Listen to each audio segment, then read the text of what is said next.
தாய் தமிழ் உறவுகளுக்கு வணக்கம்.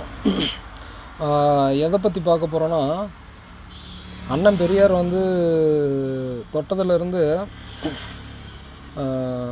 புதக்குழியில் இருந்த போன மாதிரி எந்திரிச்சு கதறானுங்க, கழுத்தறுத்த பண்ணி மாதிரி பதறானுங்க.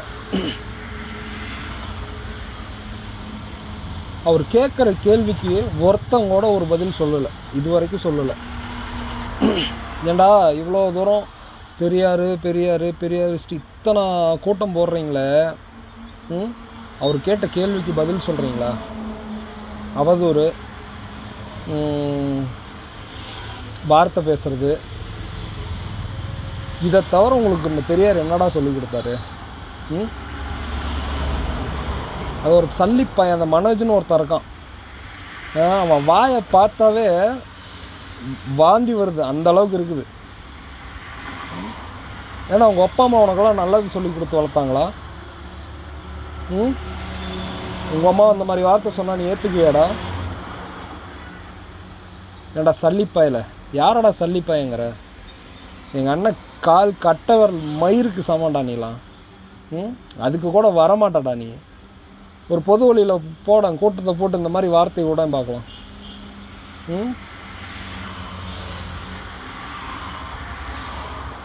அவ்வளோ வெறியில் இருக்கிறோம், சரியா? கொஞ்சம் நஞ்ச வெறியெலாம் இல்லை, அவ்வளோ வெறியில் இருக்கிறோம். நீ எல்லாம் ஒரு ஆளு மயிறு, ஏண்டா நீ எல்லாம் ஒரு ஆளுன்ட்டு அவரை பேசுகிறதுக்கு உனக்குலாம் என்னடா தகுதி இருக்குது? நீ எதை பற்றிடா நீ பேசியிருக்கிற? சொல்லு, எந்த பிரச்சனையை பற்றி பேசியிருக்கிற? எதை பற்றி நீ, எதுக்கு நீ முன்னாடி நின்றுருக்கிற? இதுக்கு மட்டும் எந்திரிச்சு நின்று கத்திக்கிட்டு கிடக்குற?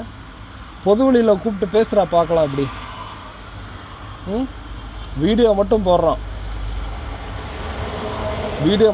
இத்தனை பேர் நிற்கிறாங்க அத்தனை பேர் நிற்கிறாங்கன்னு வீடியோ மட்டும் போடுறான். இது நடந்து 1 வாரம் ஆயிடுச்சு, என்னை பேசுகிறதுக்கு நேரம் இல்லை. ஏன் அப்படி பயந்துக்கிற? நீ சரியான ஆன்மகன் தானே? என்ன பிரச்சனை என்னன்னு போய் கேளேண்டா. அங்கே உன்னை அடிக்கிறதுக்கெலாம் வந்திருக்க மாட்டாங்க, சரியா? உங்கள்கிட்ட பேச தான் வந்திருப்பாங்க. அங்கே எதனாவது கேள்வி, பெரியாரை பற்றி எதனா கேள்வி கேட்டுருவாங்களோ, பதில் சொல்ல தெரியாமல் முழிக்கணுமோ அப்படின்னு இது உள்ளே நின்றுட்டு அடிக்க வந்துட்டாங்க, நாம் தமிழர் கட்சிங்க இப்படி வந்துட்டாங்க அப்படின்னு வீடியோ போட்டுட்ருக்கான். தெம்பு இல்லை, திராணி இல்லை பேசுகிறதுக்கு, பதில் சொல்கிறதுக்கு. ஆனால் வார்த்தை மட்டும் பாரு, இது தாண்டா உனக்கு சொல்லி கொடுத்து வளர்த்துனது. வேற உன்னையெல்லாம் சொல்லி குத்தம் இல்லைடா. சமூகம் அப்படி இருக்குது. எதை பற்றியும்